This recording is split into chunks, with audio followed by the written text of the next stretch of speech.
जय हिंद दोस्तों, कैसे हैं आप सभी। आशा करता हूं कि आप सभी अच्छे होंगे। दोस्तों तो आपके लिए सबसे बड़ी खुशखबरी है। बीएसएफ यानी बॉर्डर सिक्योरिटी फोर्स, जिसको हिंदी में कहते हैं सीमा सुरक्षा बल की तरफ से एसआई और कांस्टेबल के पदों पर भर्ती निकाली गई है। ज्यादा पोस्ट तो नहीं है दोस्तों, लेकिन आपके लिए सबसे अच्छी भर्ती है। टोटल यहाँ 30 पोस्ट निकाली गई हैं, आप यहाँ देख सकते हैं।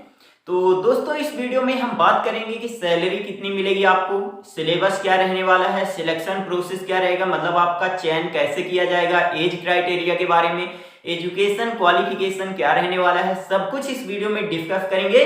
तो वीडियो को शुरू से लेकर लास्ट तक देखिएगा। और यदि आपको कुछ भी पूछना है दोस्तों, आप कमेंट जरूर किया करिए, या आप मेरा टेलीग्राम ग्रुप ज्वाइन कर सकते हैं। टेलीग्राम ग्रुप का लिंक वीडियो के डिस्क्रिप्शन बॉक्स में आपको मिल जाएगा। आप वहां क्लिक करके मेरा टेलीग्राम ग्रुप ज्वाइन कर सकते हैं और आप मुझ पे कुछ भी पूछ सकते हैं, मैं आपको रिप्लाई जरूर करूंगा। तो चलिए दोस्तों स्टार्ट करते हैं।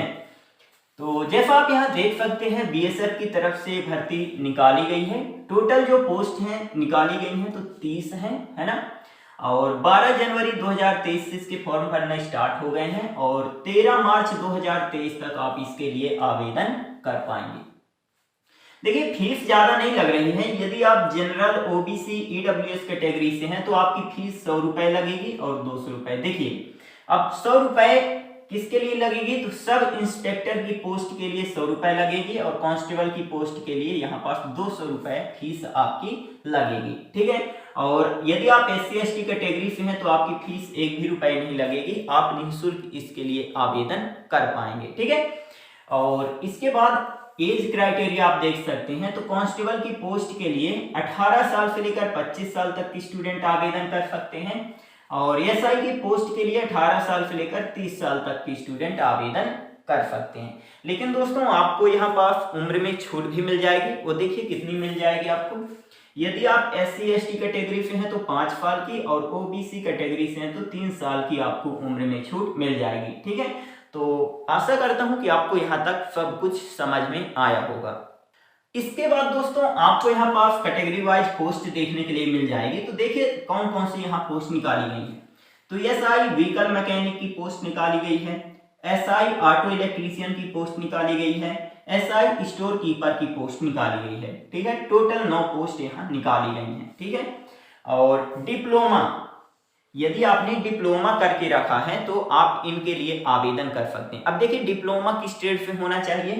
तो यदि आपने diploma vehicle mechanic, auto electrician, store keeper से करके रखा है तो आप इन पोस्टों के लिए आवेदन कर पाएंगे, ठीक है। यहां तक बात क्लियर हुई। इसके बाद देखिए constable painter, constable fitter, constable auto electrician, constable welder, constable एसकेटी, constable vehicle mechanic, constable ORRP, constable BSTS, ठीक है। इतने सारे ट्रेड में यहाँ पास पोस्ट निकाली गई हैं।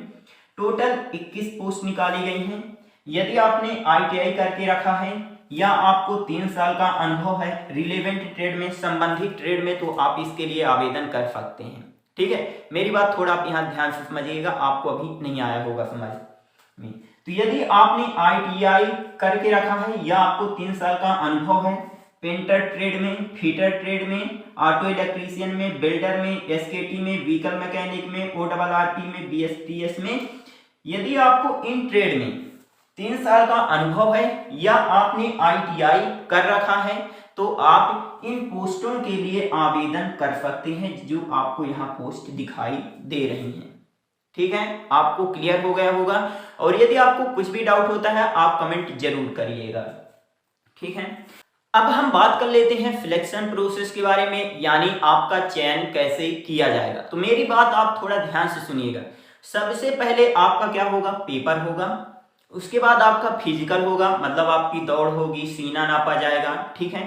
इसके बाद आपका ट्रेड टेस्ट होगा, मेडिकल होगा और लास्ट में आपका डॉक्यूमेंट वेरिफिकेशन होगा। इसके बाद आपका यहाँ फाइनल सिलेक्शन हो जाएगा।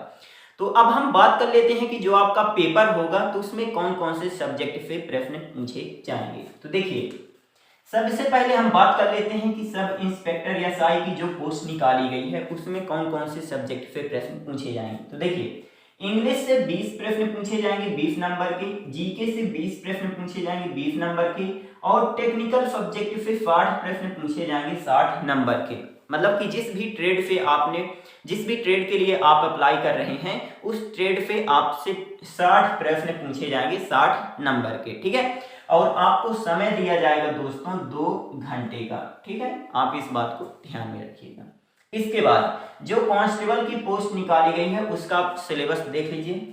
मैथ से 25 प्रश्न पूछे जाएंगे 25 नंबर की, रीजनिंग से 25 प्रश्न पूछे जाएंगे 25 नंबर की, जीके से 25 प्रश्न पूछे जाएंगे 25 नंबर के, साइंस से 25 प्रश्न पूछे जाएंगे 25 नंबर के। तो टोटल आपका 100 नंबर का पेपर होगा, 100 क्वेश्चन आपसे पूछे जाएंगे और आपको समय कितने का दिया जाएगा, 2 घंटे का आपको समय यहाँ दिया जाएगा, ठीक है।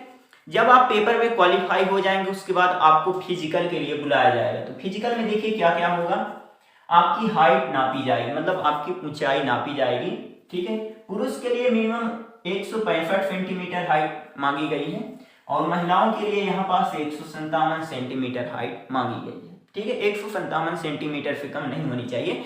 आपको हाइट में छूट भी मिल जाएगी यदि आप हिली एरिया से बिलोंग करते हैं या आप एसटी कैंडिडेट हैं, ठीक है, तो आपको हाइट में छूट भी मिल जाएगी। तो आप नोटिफिकेशन एक बार जरूर देख लीजिएगा। सीना की अगर बात करें तो 75 सेंटीमीटर बिना फुलाए और 5 सेंटीमीटर आपका सीना फूलना चाहिए, यानी 80 सेंटीमीटर आपका सीना फूल हो जाना चाहिए ना फूलने के बाद। दौड़ यहाँ आप देखिए 3.2 किलोमीटर की दौड़ यहाँ पास रखी गई है, ठीक है, पुरुष के लिए, और 17 मिनट में कंप्लीट करना पड़ेगा। वहीं महिलाओं के लिए 1.6 किलोमीटर की दौड़ रखी गई है, यानी 1600 मीटर की दौड़ रखी गई है, 9 मिनट में कंप्लीट करना पड़ेगा, ठीक है। तो ये आपका फिजिकल होगा, इतना ही आपका फिजिकल में होगा। तो पहले आपका पेपर होगा उसके बाद आपका फिजिकल होगा। अब हम बात कर लेते हैं ट्रेड टेस्ट में। तो देखिए ट्रेड टेस्ट जो है ना तो क्वालिफाइंग नेचर का आपका रहेगा, है ना, ज्यादा हार्ड नहीं रहेगा। तो जिस भी ट्रेड के लिए आप अप्लाई कर रहे हैं उसी से संबंधित आपको कुछ ना कुछ काम दे दिया जाएगा, तो वो आपको करके दिखाना पड़ेगा। और एक क्वालिफाइंग नेचर का होता है, इसमें आसानी से आप पास हो जाएंगे, है ना। और हाँ, मेरी बात आप थोड़ा ध्यान से सुनिए। आपकी जो मेरिट लिस्ट बनेगी वो आपके पेपर में जो आप नंबर पाए हैं उसके आधार पर बनेगी, ठीक है। आपके फिजिकल के नंबर नहीं जुड़ेंगे, किसी के नंबर नहीं जुड़ेंगे, सिर्फ और सिर्फ आपका जो पेपर होगा उसके नंबर के आधार पर आपकी मेरिट लिस्ट तैयार की जाएगी, ठीक है, और उसी आधार पर आपका सिलेक्शन किया जाएगा, ठीक है। तो ट्रेड टेस्ट जो होगा तो वो क्वालिफाइंग नेचर का रहेगा। अब हम बात कर लेते हैं कि सैलरी कितनी दी जाएगी। तो देखिए एसआई की पोस्ट के लिए, सब इंस्पेक्टर की पोस्ट के लिए 35,400 रुपए से आपकी सैलरी स्टार्ट होगी और 1,12,400 रुपए तक आपको पर मंथ वेतन दिया जाएगा, ठीक है। कांस्टेबल की पोस्ट के लिए 21,700 रुपए से आपकी सैलरी स्टार्ट होगी और 69,100 रुपए तक आपका वेतन दिया जाएगा, ठीक है। इतना वेतन आपका जाएगा, ठीक है। तो आपको सैलरी भी समझ में आ गई होगी, सब कुछ समझ में आ गया होगा। और यदि आप एलिजिबल हैं तो आप इसके लिए जरूर आवेदन करिएगा। मिलते हैं अगले वीडियो में, तब तक के लिए जय हिंद जय भारत।